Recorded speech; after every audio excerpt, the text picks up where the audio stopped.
Wa alaykum wa rahmatullahi wa barakatuh. Il y a quelque chose que tu dois entendre aujourd'hui, quelque chose que ton cœur a peut-être oublié mais que ton âme reconnaît dès qu'elle l'entend. Personne ne peut te nuire. Pas un mot, pas un regard, pas une trahison, car ton destin n'est pas entre les mains des hommes.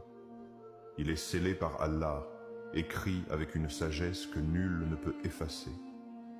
Oui, tu as peut-être été blessé, tu as peut-être senti l'injustice t'effleurer.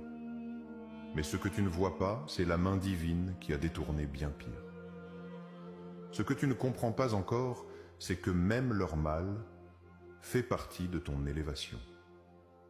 Dans cette vidéo, on va parler du mal qui t'a touché, de ceux qui t'ont tourné le dos, et de la vérité la plus apaisante. Rien, ni personne, ne peut te nuire. Si Allah a décidé de te protéger, accroche-toi. Car ce que tu vas entendre n'est pas seulement un rappel, c'est un refuge, une lumière, une certitude, et peut-être ce dont ton cœur avait désespérément besoin. Avant de commencer, abonne-toi à notre chaîne Éveil Islamique. Active la cloche pour ne rien manquer et plonge avec nous dans ce voyage vers une vie pleine de bénédictions et commentez Allah est puissant pour proclamer sa grandeur et partager cette vérité avec le monde. Premièrement, le décret divin, une promesse, pas une menace. Écoute-moi un instant, tu n'es pas perdu, tu n'as jamais été livré au hasard, même si tout semble flou autour de toi.